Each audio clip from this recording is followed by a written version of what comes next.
काली भैया रो अलग से दारू ले गइला कहता नशा नहीं चढ़। कितना में ले गए 30 रुपया के। 30 रुपया में तोरा फ्रूटी मिली। भाग साला भाग।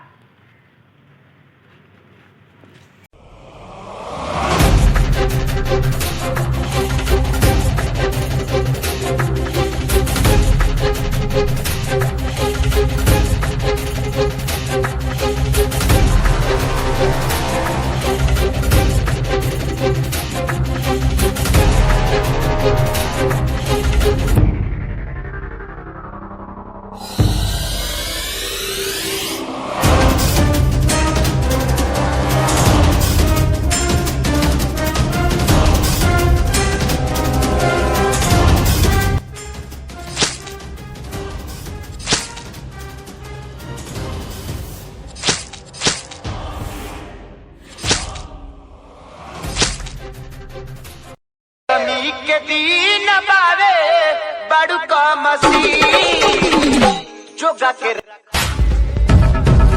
गाओ भाई गाओ ता चुप भोसड़ी के डांस होते तोरा दिखाई नहीं दे। हम आवत नहीं नाच के रख मैदान बनाया बासी जोगा के रख मैदान।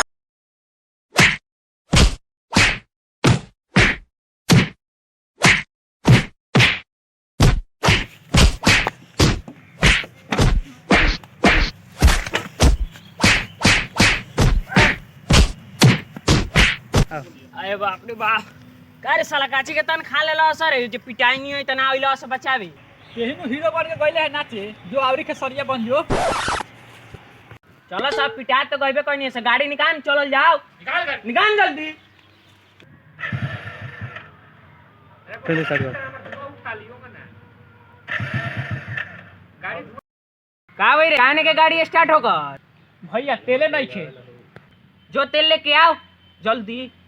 भाग हम ना जाम बार बार तो खाली हमरे के भेजल। तेजो रे तेजो भाग हम ना जाम अगली बार तो हम ही गई रहनी। भाग साला लागत हमरे जाए के परी का रे हां अब हम ही जातनी का करी मार दिए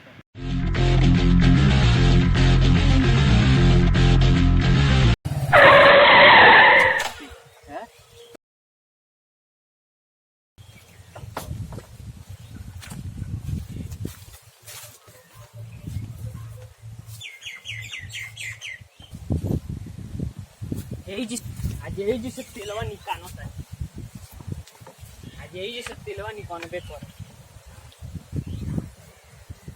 क्या करे रे साला रे क्या करता रे जी का रे साला ना कुछ ना तुम के कर लई का हई का उखाड़ लेबे सरवा उठ का उखाड़ बे बोल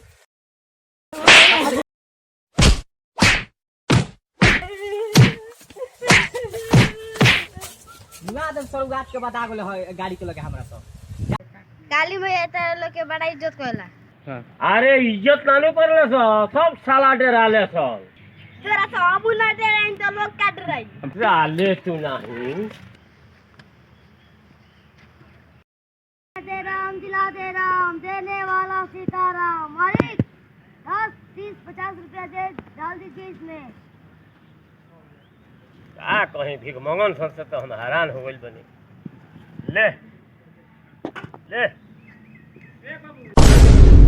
महीने में तेरा वहाँ एक दो बार आवे नहीं हाँ बस 5 रुपया दे के चल जानी।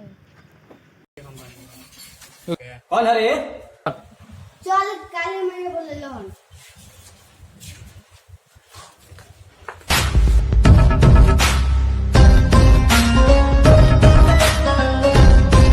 प्रणाम।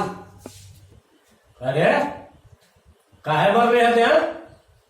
काली भैया ये मोटरसाइकिल में से हमरा तेल तेल काला से वही से पिटनी है। ई बताओ अगला बार जाओ लड़का हमार आ कहे तो मोटरसाइकिल उठा करके चलाओ तो क्या करबे? दोबारा जाए तो दोबारा मारे बाबूजी कहेगा किडनी बेच के मोटरसाइकिल किन ले बनी का।